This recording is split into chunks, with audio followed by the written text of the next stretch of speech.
Hello mates and welcome to the Baron Reviews with me, the Baron. Today's game is a little gem called Diorama Worlds, a virtual diorama builder for the Rift and Vive by VAR Studios.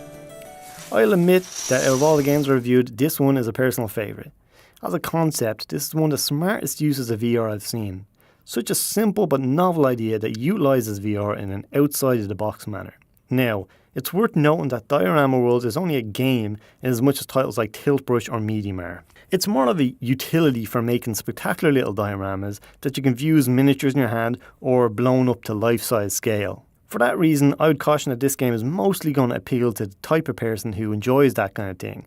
The satisfaction that I derive from it reminds me of the same kind of satisfaction that I get from, say, painting miniatures, model building, sculpting, painting, etc.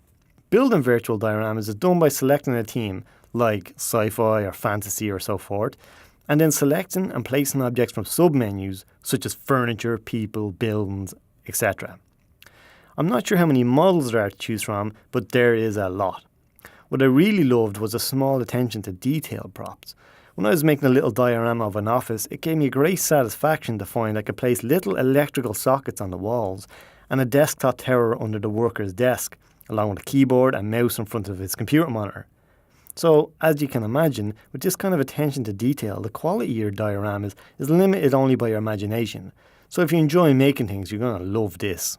Sound is not relevant to this game, and it's hard to describe the graphics because different models have different qualities. Like some are detailed, others stylistically low poly. The only real technical hurdle for Diorama Worlds is the controls. Now, there's definitely a learning curve, and at first I was put off because I thought it was too difficult and non-intuitive.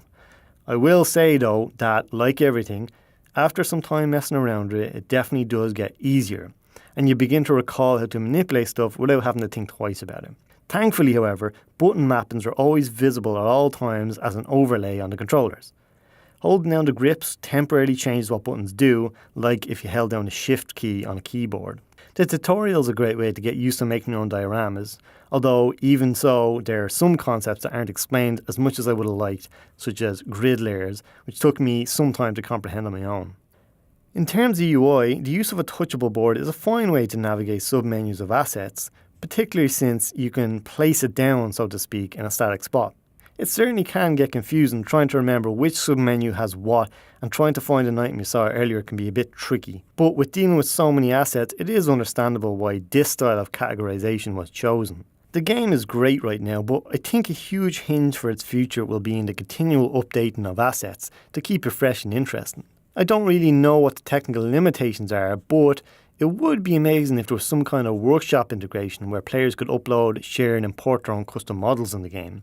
I think it would really breathe a huge amount of life into it, much as Workshop did for Tabletop Simulator. My final thought is, for the current price of $8, it is extremely fair.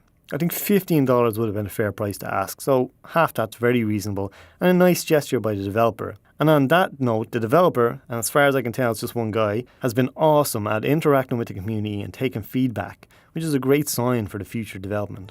So that's it from the Baron. If you're interested in this game, it can be found in the link below, and if you like this review, please remember to like and subscribe. So until next time, cheers!